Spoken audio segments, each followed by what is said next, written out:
Hey guys, so if you're just starting to get on Amazon, this is probably where you make the most mistakes, kind of in the first year or two when you're really learning the ropes.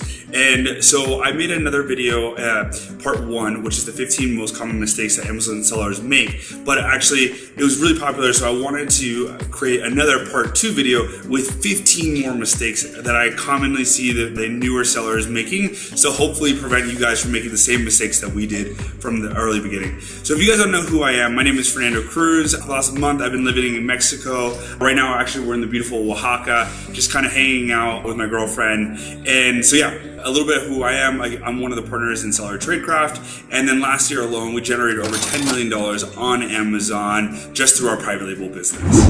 Alright, so new sellers, definitely pay attention to this because this is going to save you guys a ton of headaches in the future.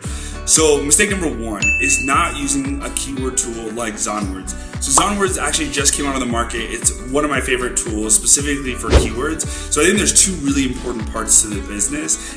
One is choosing the right product, but then 2 is making sure that your product is actually well optimized. And Zonwords is a great tool specifically for keeping track of your keywords, figuring out which keywords to use, and it's just one central place where you can keep all of that information for all of your products. So I would definitely suggest using that tool. There's other great ones out there like Seller Tools and Keyword Inspector, but overall I think Zonwords is probably the best value so far that I've seen. Mistake number 2 is if you're going to be doing private label, a common problem is there's going to be a lot of hijackers. So the mistake is not being enrolled in Amazon's brand registry program. And so for those that don't know what brand registry is, it's actually a program where you register your trademark with Amazon, and then basically you have access to all of those listings. You can kind of control who sells on those listings for that specific trademark.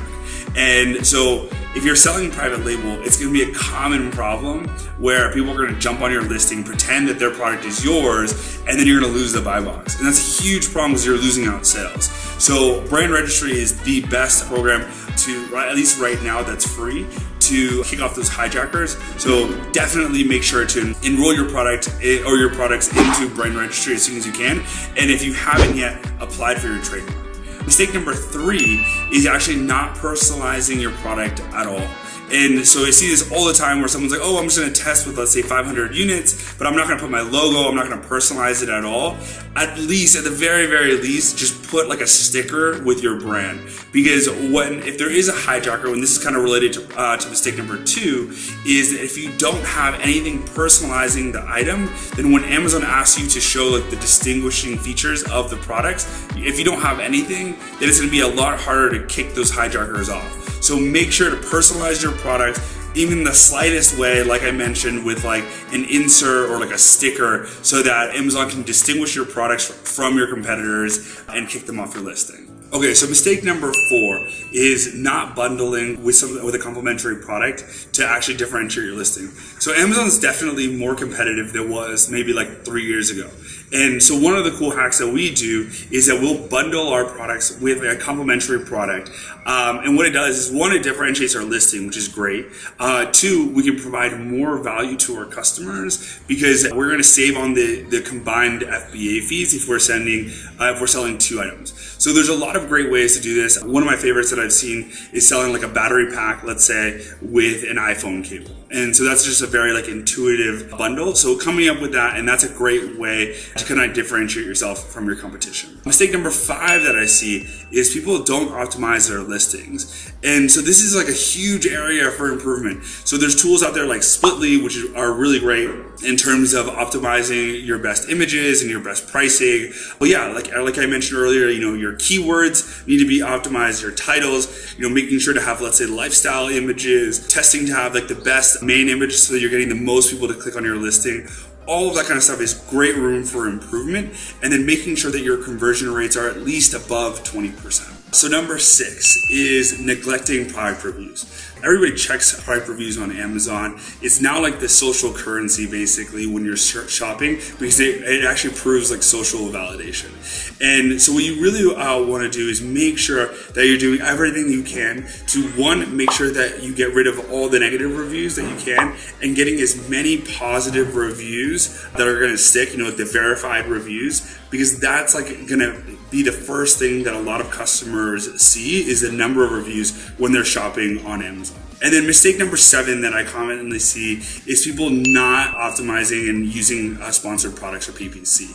So this is like definitely one of like our best strategies for getting to the top of Amazon, because if you're getting sales using sponsored products, then you're basically showing Amazon like, hey, people are buying this product when using, or when searching these specific keywords, and so you're much more likely to get higher up in the organic search results if you're definitely optimizing your PPC campaigns, and it's a great way to get even profitable sales. Okay, mistake number 8 is not collecting sales tax, at least in your home state. So I am not a tax attorney. No, it's definitely not legal advice, but there's great softwares out there like TaxShark to help automate it.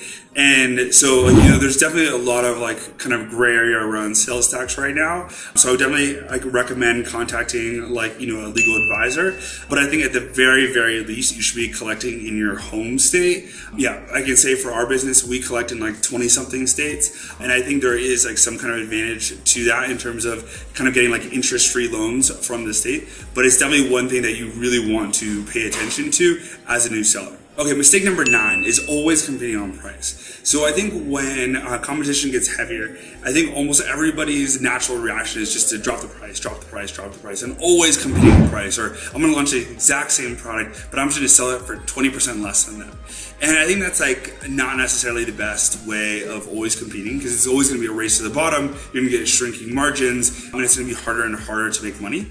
So I think really thinking about differentiating is a huge piece of like building your Amazon business. So like I mentioned, like kind of complementary products or bundling, or creating like a more premium version. There's just so many other ways to go about it so that you're not always competing on price. Okay, mistake number 10 that I see common is running out of stock. And so this is huge on Amazon, because if you run out of stock, your search rank is gonna get hurt, because basically where you show up on Amazon's search results is based on your overall sales in different like weighted average periods. And so if you are out of stock for like a bunch of days, then that is going to be hurting where you end up on the search results. So a lot of the time we'll send stuff by air if we know that we can do it profitably, even though our margin is going to be less, but it's going to avoid us from running out of stock. So really pay attention to your inventory planning.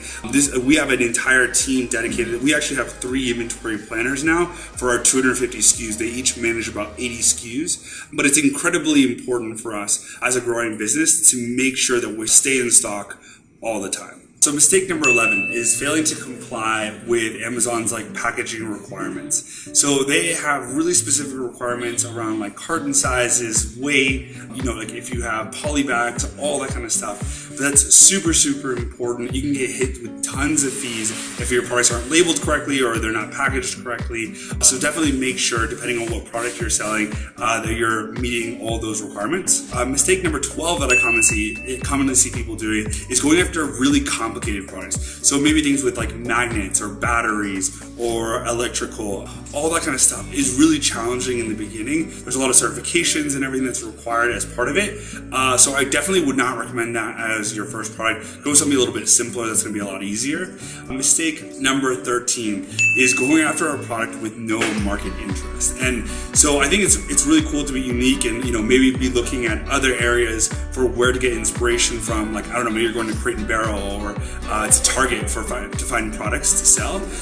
But also be really careful in terms of you need to make sure that there's actual interest on Amazon for that product. Because maybe if you're going after like a really high-end vase for whatever reason, like maybe that's not gonna, it fits well at Crate and Barrel, but not necessarily on Amazon. Mistake number 14 is not that I see often is people getting married to the same product. So they find this product that they're like, oh man, this is gonna be the product that I'm gonna source, and then they go through and then they start reaching out to manufacturers and they realize the pricing doesn't work, and so they go and they reach out to more manufacturers, and then like still it doesn't happen, and then they reach out to more manufacturers, and they're so in love with this specific product, they don't realize, hey, maybe this isn't like the best product. And so one of the things I tell like the new people on our team is don't get married to a specific product. Try to be sourcing multiple products at the same time, and then comparing them against each other to decide which is the best product. And then mistake number 15, the last one for you guys, is not reinvesting the profits. So yeah, I mean, I think it's awesome to take some money out of the business and kind of enjoy, but I think right now this is like kind of like a golden era for Amazon. There's so much opportunity, and so as much as you can, reinvest the profits, buy more inventory, launch new products, because there's just so much like room for opportunity still left on Amazon for you guys to grow your business. But yeah, that's part 2 for the 15 mistakes that I see kind of newer sellers making on Amazon. I hope that's really helpful for you guys, and hopefully these tips can help you guys get to the next level in your Amazon business. Good luck.